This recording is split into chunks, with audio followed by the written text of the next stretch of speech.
हम गोलियों से डरने वाले नहीं हैं, मगर मैं ये भी बता देना चाहता हूं, मैं गोली का जवाब भी दे सकता हूं, इस बात को भी आप लोग जानते हैं।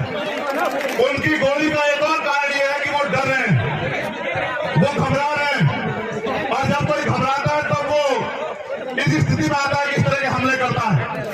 अगर हमारे खून से क्रांति आए तो मैं आंख खुले में इसलिए बैठा हूं कि मैं अपने खून का एक कतरा चुकाने के लिए तैयार हूं। अगर मेरे समाज, ये बहुजन समाज एकजुट हो जाए, अपनी एकता बनाए और अपने अधिकारों की लड़ाई को मजबूत करे, तो मैं अपने खून का एक कतरा जो है इस आंदोलन में निछावर कर दूंगा। इसलिए मैं यहाँ भरतपुर में हूँ आज।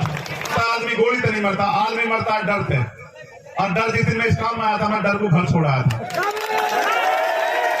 अगर डर में रहूंगा तो लोहे के बक्सों में रहूंगा, लोहे के बक्सों में रहूंगा, थारे किसी काम नहीं आ सकता हूँ।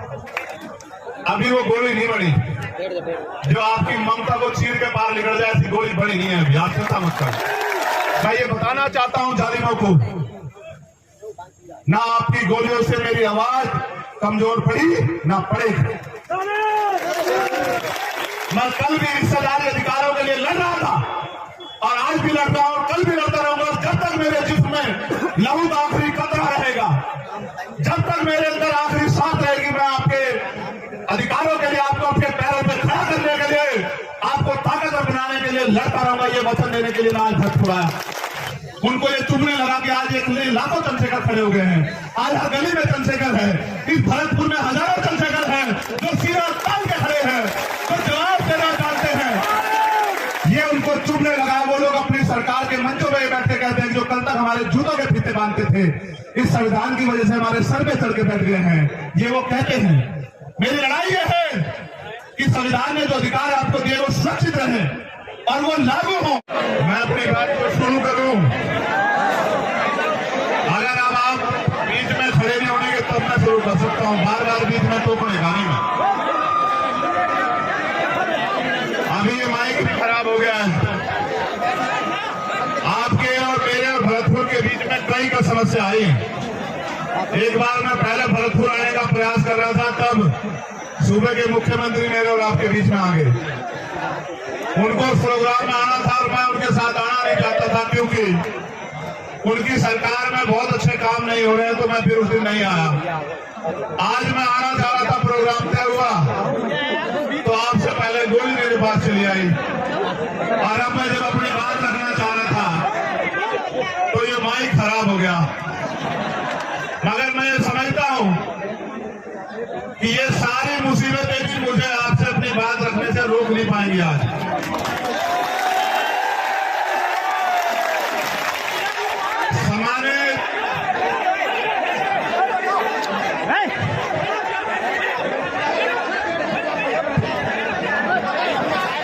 हमारी सबसे बड़ी समस्या यही है कि समस्या हमारे खुद के अंदर है, और हम दूसरे आदमी को कहते हैं तू बैठ जा, तू बैठ जा। जिस दिन हम खुद बैठ जाएंगे ना, जिम्मेदार बन जाएंगे, तो सारी समस्या खत्म हो जाएगी। बैठते क्यों नहीं, खा लिया था, क्यों नहीं बैठते हो?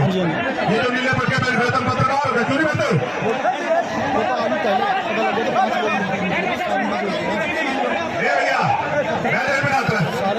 भैया चल 5 लोग हैं, जिम्मेदार नहीं था यहाँ यार, भाई ने मीडिया वालों को खाने के लिए नहीं खाने नीले पट्टे वालों का।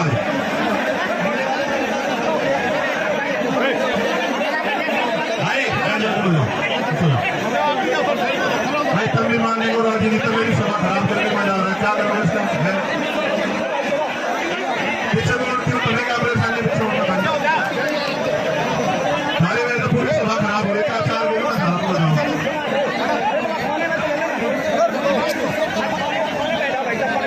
हमारे यहाँ तो मीडिया के भेष में आ रहे हैं गोली चलाने वाले इंडिया। ये तो हमारी सीमा देखो, कब छाती में खड़े रखते हैं आप। हो जाओ यार, जो पीछे करवाने पड़े फिर भारी हो जाएगा सारा काम, सारा सभा खराब कर रहे हो। टाइम की कितना नहीं है। भाई बैठ जाओ, चलो बात सुनो, बैठ जाओ तुम, बैठो भाई, बैठ जाओ।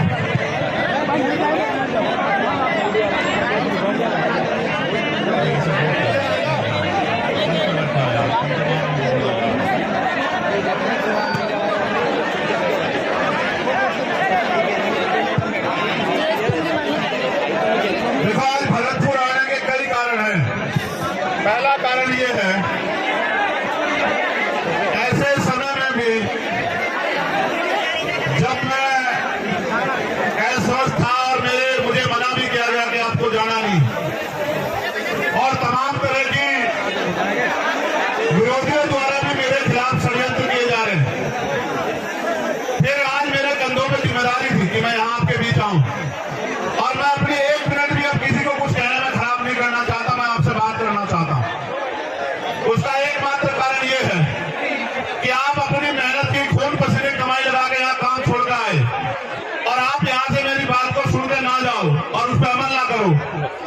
आपके जीवन में कुछ नहीं बदलने का और मेरा भी कुछ भला नहीं होने का।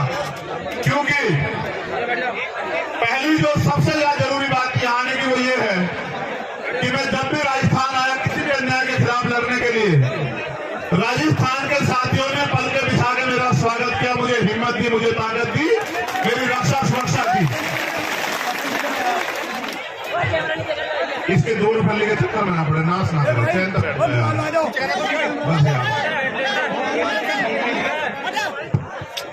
दूसरा, मैं ये उन लोगों को बताने के लिए आया हूं जिन्हें लगता है कि मैं गोलियों से डर जाऊंगा। मैं उनको भी ये बताने के लिए आया हूं कि मैं जिस रास्ते पर निकल के चला हूं, मुझसे पहले भी बहुत सारे महापुरुषों ने तमाम तरह के अन्याय आरोप पर बाबू जगदेव प्रसाद कुशवाहा को तो ऐसी सभा में गोली लगी। हम उनको मानने वाले लोग हैं। भगवान बुद्ध, संत कबीर, गुरु नानक देव, संत गुरु रविदास जी को मानने वाले लोग हैं। राष्ट्रपिता ज्योतिबा फूले, छत्रपति साहू जी महाराज को मानने वाले लोग हैं। हम सब छोटू राम बाबा साहब अम्बेडकर को मानने वाले लोग हैं। हम गोलियों से डरने वाले नहीं है। मगर मैं ये भी बता देना चाहता हूं, मैं गोली का जवाब भी दे सकता हूं, इस बात को भी आप लोग जानते हैं।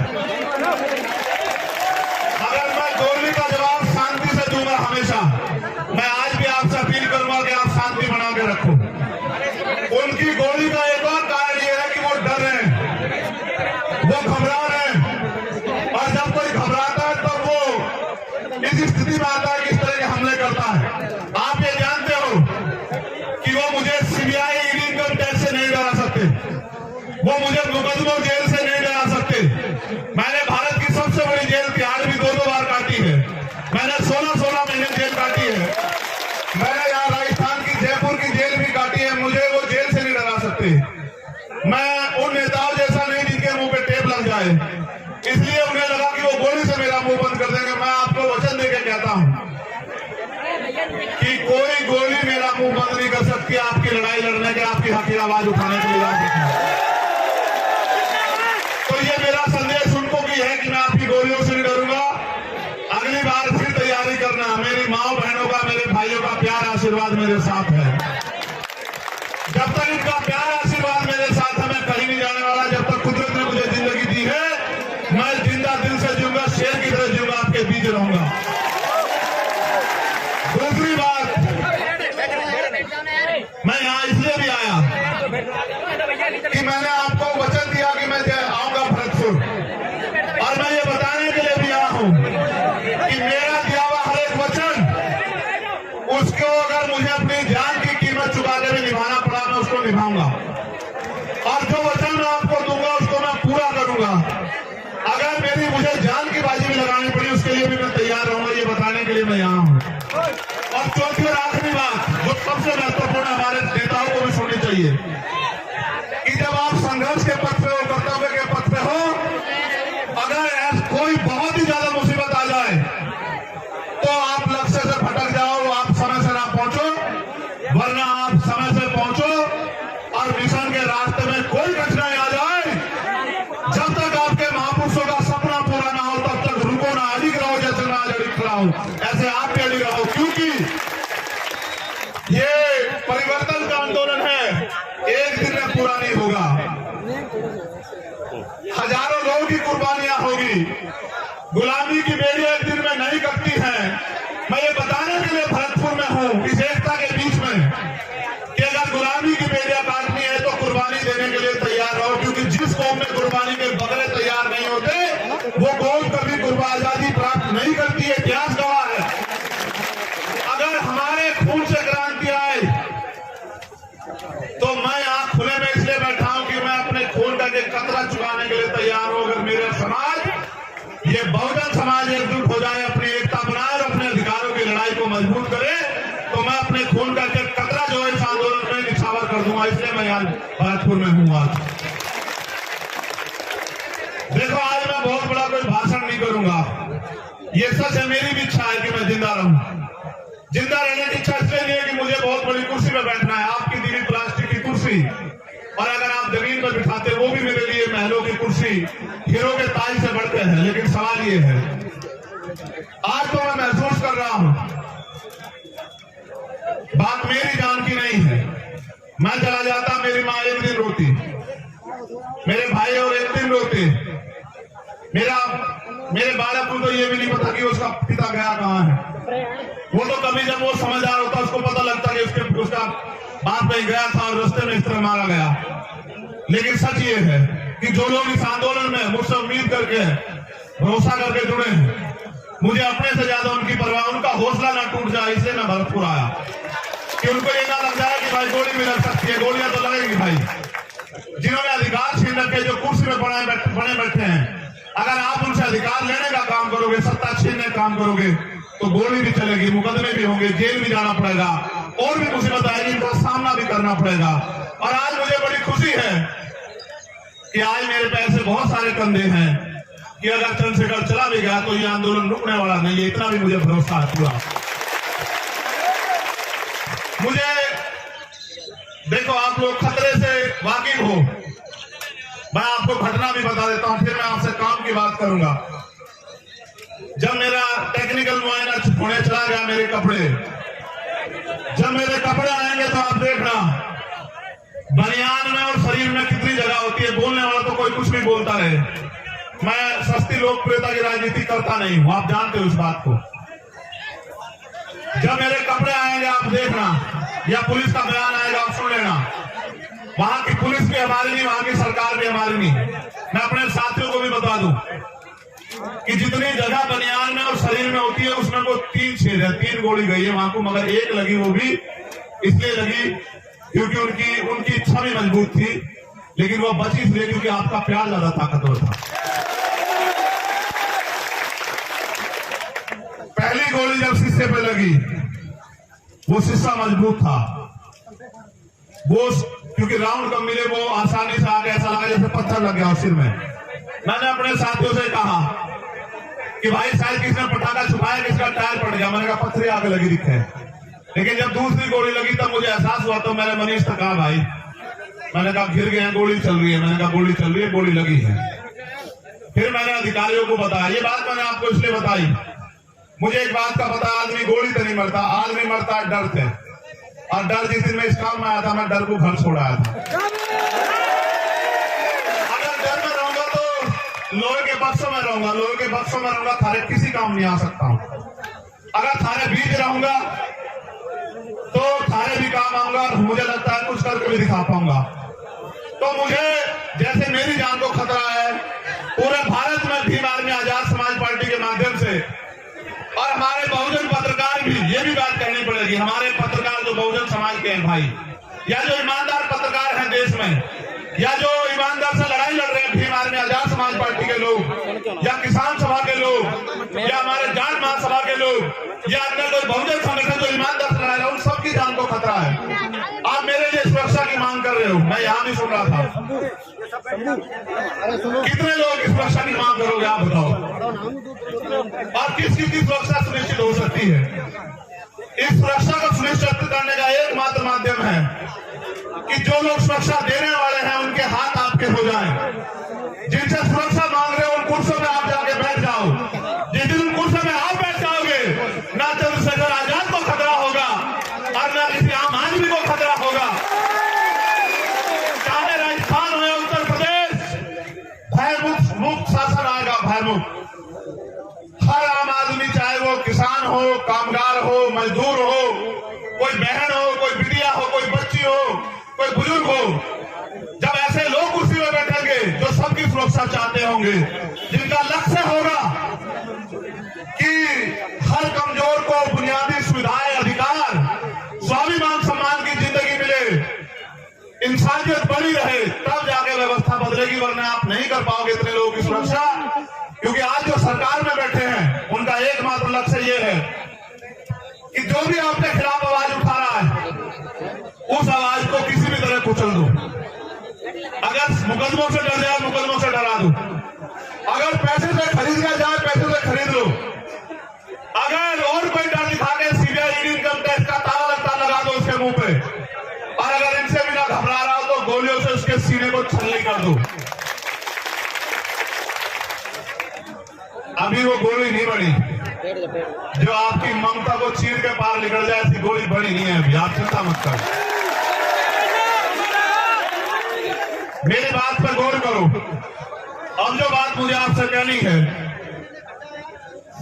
कि मेरा पसीने में यहाँ जो हाल है, आपका क्या हाल हो रहा होगा। फिर मैं आपके लिए क्यों कुर्बान ना हो जाऊं, आप बताओ मुझे। जो मेरे लिए टांग पे खड़े हैं, जो इस गर्मी में मोटे से मोटा लगाकर सर में सर जोड़ के यहाँ जो अड़े बैठे हैं, घर में अगर पंखे के बगैर भी नहीं रहते होंगे, कूलर के बगैर भी रहते होंगे, अगर वो जीवो मेरी बात पे इतना खड़े हैं तो उनके लिए मैं क्यों ना कुर्बान हो जाऊं। आप बताओ मुझे, क्या ऐसा कारण हो कि मैं कुर्बान ना हो जाऊं। देखो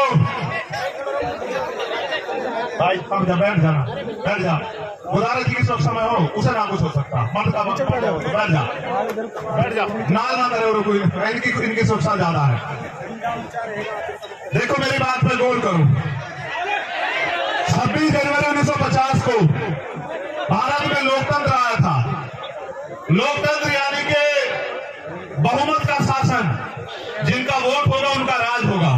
पहले राजतंत्र था, अच्छे राजा भी हुए, बुरे भी हुए, तानाशाह भी हुए, सबका अपना अपना हसर भी हुआ। यहाँ का तो इतिहास गवाह है, यहाँ तो किसान कामगारों ने मिलकर जो है राजशाही भी चलाई।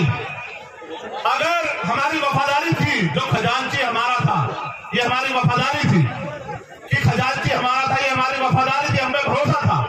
और सेनापति गुर्जर समाज का तो ये भी हमारी वफादारी थी कि हमारे सेना पर भी भरोसा था और राज भी हमारा था, क्योंकि राज करने वाले भी हमारे लोग थे। हम लोग मिलजुल के राज कर रहे थे। यहाँ मैंने ये यहाँ की बात बताई, लेकिन मैं आपको लोकतंत्र की बात बताता हूँ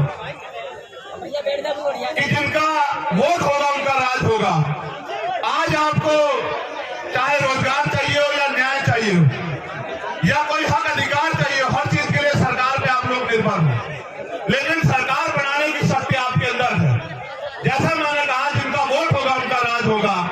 आप बस इस बात को नहीं समझ पाए कि वोट आपके पास है, राज दूसरों का है।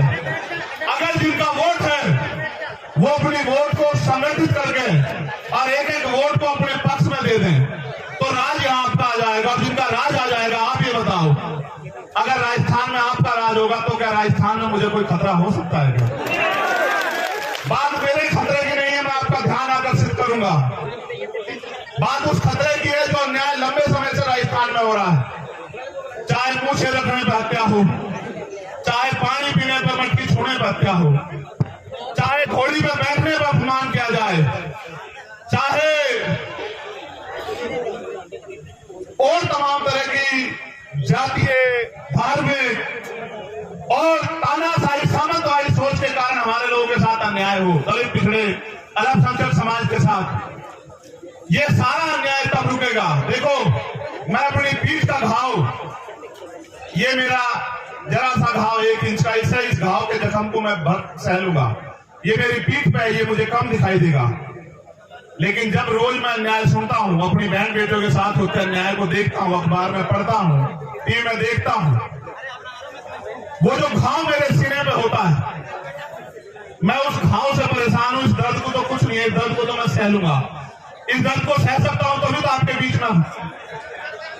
लेकिन जो घाव मेरे सीने पे रोज, चाहे वो राजस्थान से लगे, चाहे वो उत्तर प्रदेश से लगे, मध्य प्रदेश से लगे, उड़ीसा से, बिहार से, दिल्ली से, मध्य प्रदेश से, उत्तराखंड से, हरियाणा से, पंजाब से, जो अन्याय हो रहा है देश की सरकारों में, वो जो घाव मेरे सिरे पे लगते हैं, मैं ये सोचता हूं कैसे रोकूं इस अन्याय को। मेरी बहन ओम प्रकाश रैगर की से बड़े वाली छोटे वाली गुड़िया यहाँ बैठी है। जब मैं आया था मेरे गले लग के उसकी आंखों में भौंकता थी। मुझे उस दर्द की ज्यादा परवाह थी, वो दर्द कैसे कम होगा। वो दर्द एक तरीका ही है कम करने का। और जो आप मांग रहे हो सुरक्षा सुरक्षा सुरक्षा, मत मांगो सुरक्षा। इन नालायक सरकारों से कोई सुरक्षा मत मांगो, आप सुरक्षा तंत्र खुद बनो। सुरक्षा मांगने वाले नहीं, सुरक्षा देने वाले बनो। मेरे लोगों, अपनी ताकत को समझो। मैं इसको क्या जवाब दूं? आप बताओ, मैं इसको क्या जवाब दूं? मैं कार्तिक भील की पत्नी को क्या जवाब दूं? मैंने आपसे पिछली बार भी पूछा था। मैं जितेंद्र मेघवाल के परिवार को क्या जवाब दूं? मैं राजस्थान में आके क्या बड़ी बड़ी बातें करूं? जब मैं आप मैं न्याय नहीं दिला पा रहा हूं। आपने सामाजिक न्याय सम्मेलन रखा, हमारे किसान नेता पुष्पेंद्र चौधरी मुझसे पहले बहुत बोले होंगे, हम न्याय नहीं ले पा रहे राजस्थान में, तो सामाजिक न्याय कहां से मिलेगा? सामाजिक न्याय का मतलब समझते हो? सामाजिक न्याय का मतलब होता है हिस्सेदारी, धन धरती राजपाट में आपकी हिस्सेदारी, चाहे वो साधन हो संसाधन हो, राज सत्ता हो, नौकरी हो, जमीन हो, हर काम में आपकी हिस्सेदारी। आपको लगता है हिस्सेदारी मांगने से मिल जाएगी, आपको लगता है हिस्सेदारी अपील करने से मिल जाएगी, आपको लगता है हिस्सेदारी किसी के बैंक छूने से मिल जाएगी। एक तरीका है लोकतंत्र में हिस्सेदारी लेने का, वो ये तरीका है जो बाबा साहब अम्बेडकर ने अपने 4 बच्चों की कुर्बानी से आपको दिया। वोट का ताकत, वोट की शक्ति, वोट की शक्ति के बिना कोई तरीका नहीं सामाजिक न्याय मिल जाए। अगर ये सरकारें सामाजिक न्याय देना चाहती तो आप सोचो कि चुनाव होते हैं, सरकारें बनती है, सामाजिक न्याय क्यों नहीं मिलता? बताओ किसान को उसकी फसल का दाम मिल रहा है क्या? सरकार आती है, किसान कागज लेके दफ्तरों में खड़ा रहता है। नौजवान को रोजगार मिल रहा है क्या? सीएचए की भर्ती वालों जिनके बच्चों का मैं जेल गया, उनको लांछा मारी सरकार ने। अगर नौजवान रोजगार के लिए आता है, सरकार में जवाब नहीं है। महंगाई बेरोजगारी में बात करोगे, जवाब नहीं है। गरीबों की ताकत और लोग जमीन छीन रहे, जवाब नहीं है। मैं भी गया वहां नवलगढ़, किसानों की जमीन पूंजीपतियों को दे दी, उसमें हिस्सा मजदूरों का भी था, क्योंकि किसान की जमीन पर किसान मालिक नहीं होता अकेला। किसान को तो मुआवजे की भी बात होती है, लेकिन उस किसान की खेती से जिनके घर चलते हैं, जिस किसानी से लोगों के रोजगार चलते हैं, उनकी हिस्सेदारी भी होती है। उनका भी सब कुछ चला गया। आजाद भारत में कुछ बंटवारा नहीं हुआ, ना जिन पे जमीन थी उनको जमीन मिली, ना जो जिन पे उद्योग थे उनको उद्योग मिले, ना जिन पे रोजगार था उनको रोजगार मिले।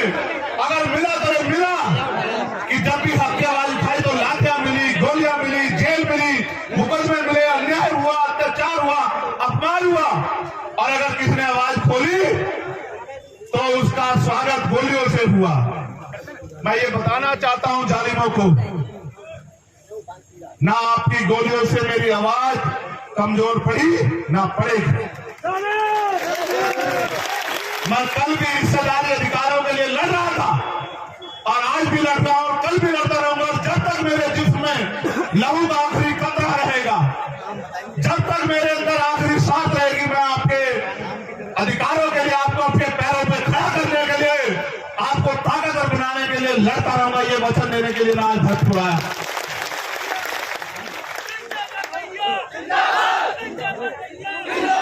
एक खबर मेरे हाथ में दी है, पुलिस के लोग यहाँ होंगे, करौली जिले के 4 लड़के भी भरतपुर पुलिस ने थाने बंद कर दिए हैं। वो बस में खड़े, छत पे नारेबाजी हो रही थी, तुम इतने मत गिरो, यहाँ के लोग हो, इस सरकार के लोग हो।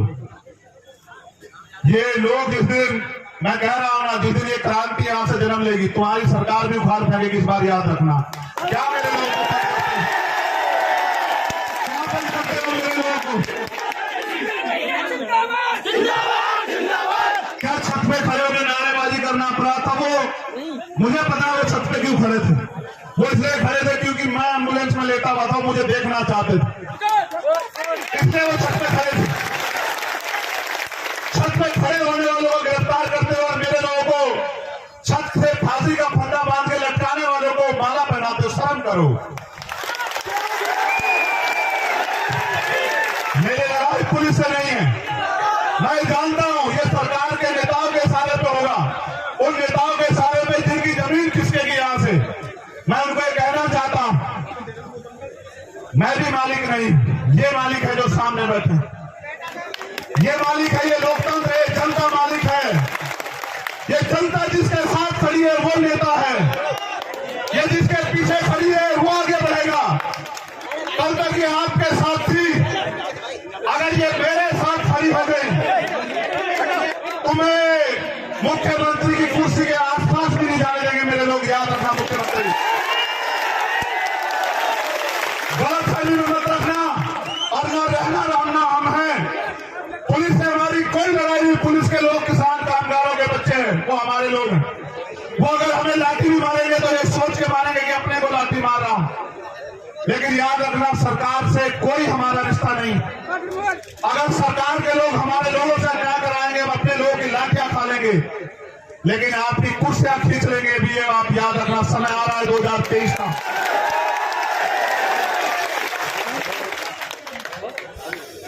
यहां एक जो प्रोजेक्ट है ईस्टर्न राजस्थान कैनाल प्रोजेक्ट, जो लंबे समय से यहां रुका हुआ है, और यहां से जो जल संसाधन मंत्री उन्होंने कहा कि पहले मुख्यमंत्री बता दो, तब 6,000 करोड़ रुपए का प्रोजेक्ट दूंगा। मैं ये भी बता दूं ना, तो 6,000 करोड़ रुपए उनके, वो जनता के टैक्स का पैसा है। मैं आपको एक जानकारी दे दूं इस बात के साथ, जो पैसा सरकार खर्च करती है, चाहे केंद्र की करे स्टेट की, वो पैसा जनता के टैक्स का पैसा होता है, सरकार का नहीं होता। सरकार के लोग अपने घर से पैसा नहीं लाते। तो जो केंद्रीय जल संसाधन मंत्री हो गए, फिर भी पद मांग रहा है, उससे ज्यादा उम्मीद मत करो आप लोग। इसलिए ये प्रोजेक्ट इसलिए रुका हुआ है क्योंकि वो इसके नाम पे आपसे वोट लेना चाहते हैं। इस बार आपको उनकी बातों में नहीं आना है, उनकी झूठी बातों में गुमराह तो नहीं हो जाओगे, बताओ नहीं? दोनों हाथ उठा के बताओ, नहीं उठा के रखो तभी मानूंगा। अच्छा ठीक है। यहां एक सबसे बड़ी समस्या है, सुन लो। एक यहां बजरी माफिया का बड़ा वो है, जिसकी वजह से आम आदमी को जो बजरी 3-4 हजार रुपए मिलनी चाहिए, वो 20-30 हजार रुपए से ज्यादा मिलती है। और फिर वो जो उनको रोकता है, उसके साथ वो किसी घटना को भी अंजाम देते हैं। सरकार सोई भी है, सरकार को नहीं दिखता है, सब सरकार का संरक्षण है उनको। नकल माफिया का मामला आप देखते हो इस सरकार में कि सारे पेपर जो है वो भर्तियों से पहले लीक हो जाते हैं। अब मैं आपसे एक बात जानना चाहता हूं,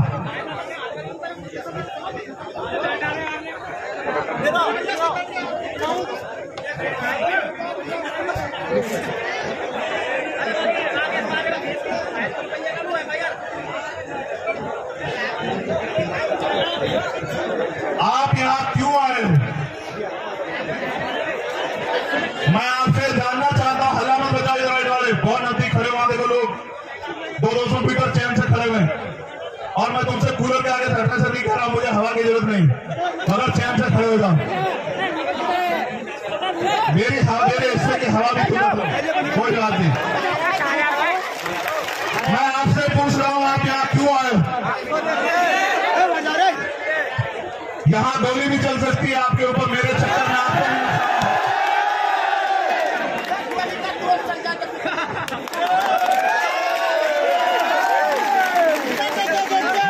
मैं आपसे पूछना चाहता हूं, मैंने तो कभी आपके लिए 1 रुपए का काम नहीं किया, क्यों आई हो? तुम चुप हो जाओगे तो नहीं सुनूंगा मैं।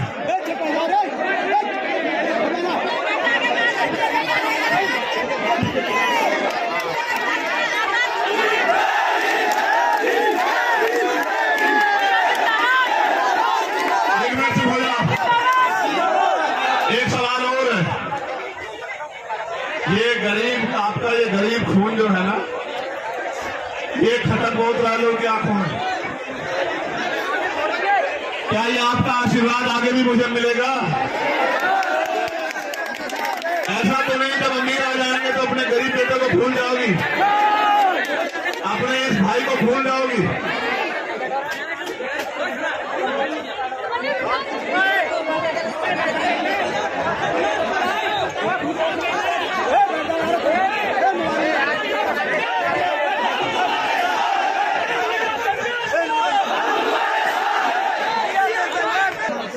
मुझे 7 घंटे का सफर लगेगा। मैं उससे जाऊंगा तब 1 बजे पहुंचूंगा घर। लेकिन सच ये है, देखो मैं सच में नया हूं राजनीति में, मैं बिल्कुल सच में नया हूं। मैं ये नहीं कहता मैं बहुत बड़ा हूं, बहुत बड़े बड़े नेता, मैं तो छोटा सा आपका, आप जैसा हूं जैसा आप।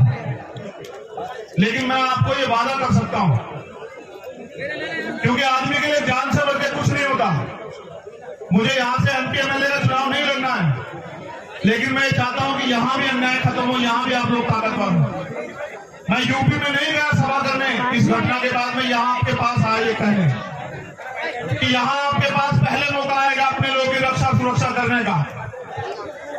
यहाँ आपके पास पहले अवसर है इन गुलामी की बेड़ियों को और उन सामंतशाही ताकतों को सबक सिखाने का कि अब हम जुल्म नहीं सहेंगे, अब हम किसी भी कीमत पे किसी भी अन्याय अत्याचार को बर्दाश्त नहीं करेंगे, चाहे वो चंद्रशेखर आजाद के साथ हो या गांव में रहने वाले आम किसी किसान, कामगार, नौजवान, महिला, मजदूर किसी के भी साथ होने से अन्याय को नहीं सहेंगे।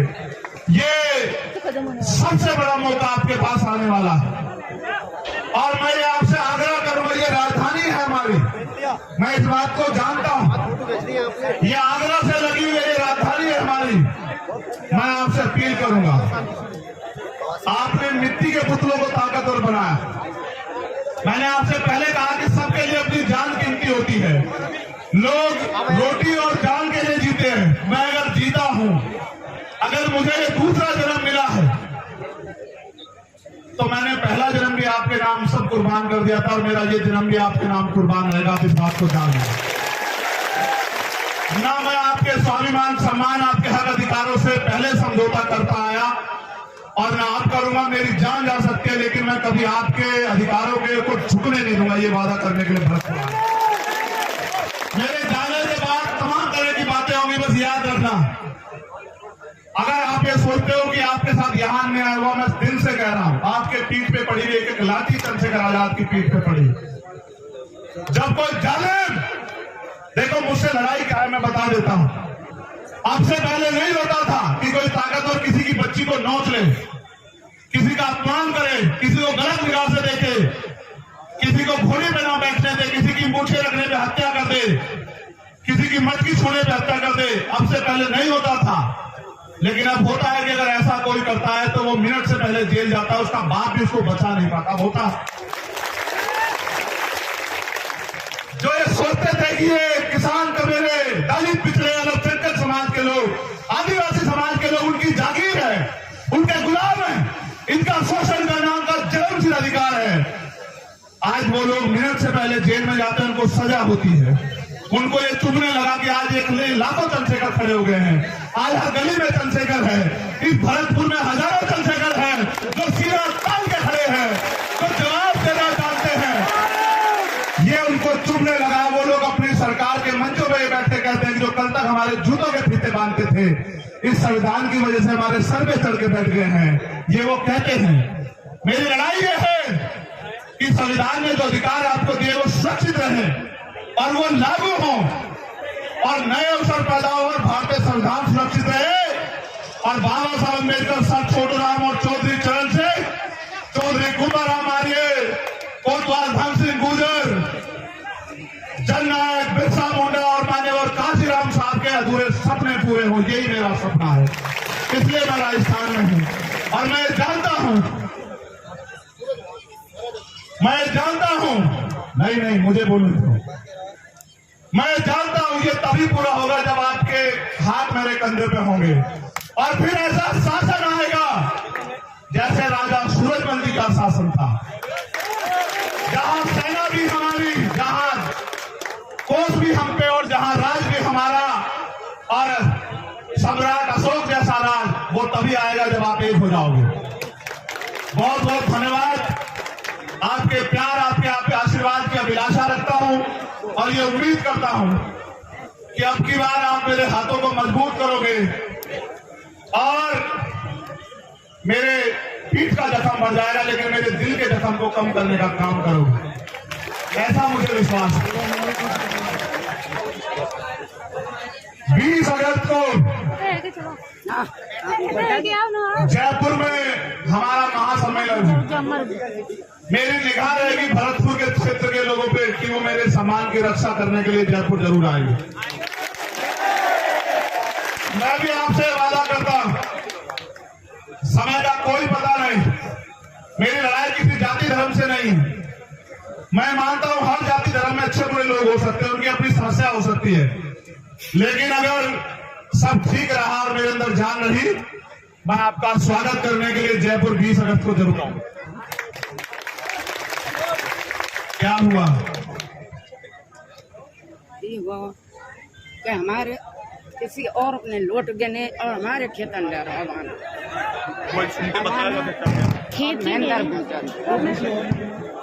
हमारे खेतन का मन को गोमन ना दे रहा, ना कहा कि गोमन पैसा नहीं मिला है।